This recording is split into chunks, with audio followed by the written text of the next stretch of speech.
El compromiso esencial que nos obliga es mantener el hemisferio libre de crímenes de lesa humanidad, dadas las responsabilidades que surgen de nuestros instrumentos jurídicos y declaraciones, así como el imperativo mandato de nuestra historia reciente.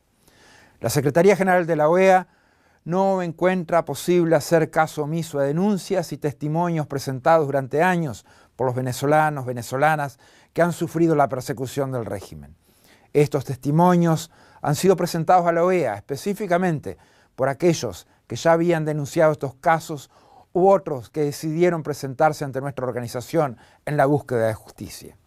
La Secretaría General de la OEA no ha juzgado estos testimonios, dado que ello corresponde a la Corte Penal Internacional, sino que hemos procurado que esa información tuviera una lectura jurídica adecuada a través del trabajo del panel de expertos designado a esos efectos.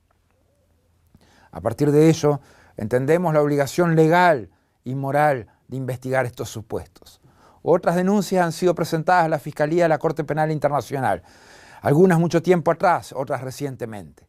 Nos consta que ese tiempo de evaluación interna ha dado como resultado un comunicado de apertura e investigación preliminar.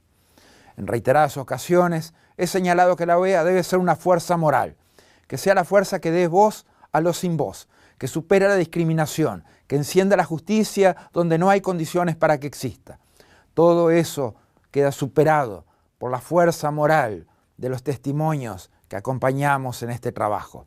Es la fuerza moral de las víctimas y de los familiares de las víctimas que necesitan y bregan por justicia. Aquellos que día a día tienen que dar la lucha de dejar atrás las secuelas de la tortura, los que tienen que superar el dolor del familiar asesinado y los que han sido encarcelados por sus ideas políticas. En la Secretaría General de la OEA hemos atendido cada una de estas muestras de sufrimientos, porque detrás de cada una de ellas hay una responsabilidad de aquellos que dieron las órdenes y de aquellos que las ejecutaron. La lucha contra la impunidad es el trabajo de todos, pero especialmente de los que tenemos obligaciones directas de denunciar esta clase de crímenes. Seguimos, como en este documento, los preceptos de juristas como Geoffrey Robertson han formulado. El mens rea, es decir, la intención de la persona de cometer el crimen, asesinato o violación, es requerido para crímenes de lesa humanidad. También lo es que la persona sea consciente del contexto más amplio en que ese crimen se cometía, es decir, el marco de la persecución política en este caso. Es asimismo claro que ha habido acción discriminatoria por parte de la acción represiva, al concentrarse exclusivamente en aquella población civil que es opositora políticamente al régimen.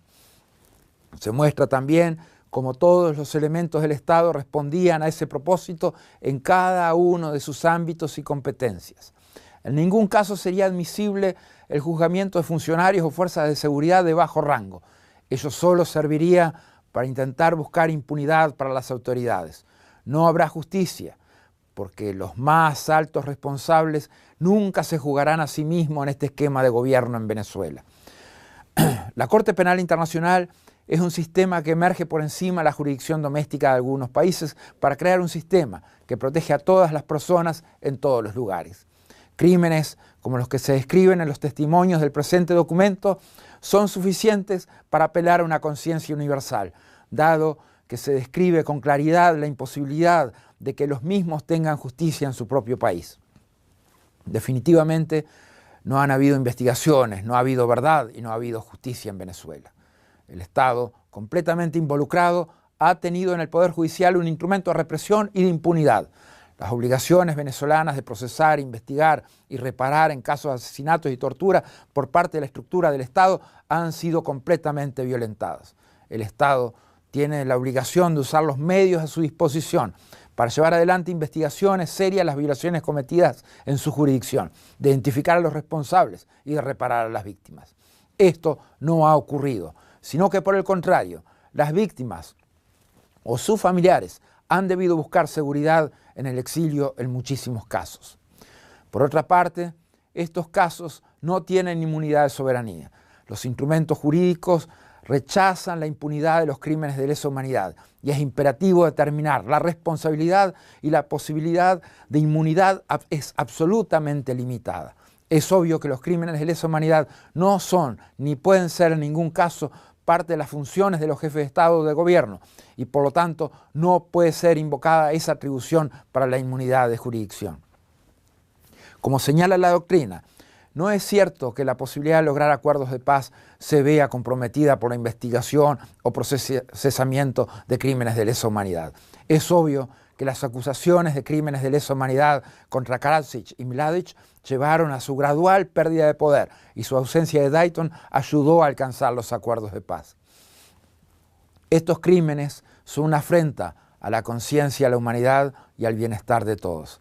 La Corte Penal Internacional señala en su preámbulo que los crímenes más graves de trascendencia para la comunidad internacional en su conjunto no deben quedar sin castigo y que, a tal fin, hay que adoptar medidas en el plano nacional e intensificar la cooperación internacional para asegurar que sean efectivamente sometidos a la acción de la justicia. Y anuncia también su determinación de poner fin a la impunidad de los autores de esos crímenes y a contribuir así a la prevención de nuevos crímenes. Nos debemos preguntar, ¿han torturado o no han torturado? ¿Han asesinado a manifestantes? ¿Han encarcelado por razones políticas? ¿Han violado y abusado sexualmente de sus víctimas? ¿Lo han hecho utilizando el poder del Estado? ¿Lo han hecho para obtener objetivos políticos? Esas variables opresivas estaban organizadas de tal modo que todos los componentes del Estado estaban alineados en los mismos objetivos. Los elementos que no estaban investidos del poder del Estado, como los colectivos, estaban también alineados a los mismos objetivos. Lo han hecho para callar o amedrentar la disidencia política. Lo han hecho sobre variables de discriminación política. Las denuncias refieren a crímenes de actores del Estado, especialmente las de mayor autoridad, organizados, ordenados e implementados dentro de los mecanismos del Estado. El aparato del Estado ha sido y es en su integralidad el dispositivo para aterrorizar a la población venezolana. Los hechos son que los individuos señalados en esta denuncia y testimonios son quienes activaron el aparato del Estado dirigido a someter a la población a un determinado designio político, de amedrentar y ejemplarizar a la disidencia política, así como de sostener en el poder una determinada estructura política. Exactamente los mismos objetivos del Estado perseguían los colectivos armados, sectores completamente funcionales a esa acción represiva. Las autoridades del Estado, principalmente su máxima autoridad, en ningún caso adoptaron medidas razonables para detener estas acciones o castigarlas. La mecánica de funcionamiento era, por el contrario, claramente la implementación de procesos represivos debidamente jerarquizados y estructurados. Pocas veces hemos visto en este continente una funcionalidad tan sincronizada en todos los estamentos del Estado para cumplir estos objetivos: desnegar bolsas clap a opositores políticos, desarticular el accionar de políticos opositores, amedrentar y reprimir a la población, garantizarse impunidad a través del Poder Judicial, de la Fiscalía y de la Defensoría del Pueblo, desarticular las Fuerzas Armadas, así como los demás ejemplos contenidos en los documentos presentados. Por supuesto que la Corte Penal Internacional es un actor internacional relevante en términos políticos, pero en este caso no buscamos objetivos de esa naturaleza, buscamos justicia, la que ha sido esquiva todo este tiempo. La Corte Penal Internacional no puede actuar como si estuviera a favor de determinados gobiernos. Sus pronunciamientos deben ser claros al respecto. Ninguna víctima es responsable de haber sido torturada, violada o asesinada. Por todo lo anterior, este informe será remitido a la Corte Penal Internacional a los efectos de reforzar la evidencia probatoria en las denuncias ya presentadas, como la de Tamara Suju del Instituto Casla. Al mismo tiempo, este documento será la base de las gestiones que realizaremos ante países miembros de la OEA y observadores para que representen ante la Corte Penal Internacional las denuncias aquí realizadas.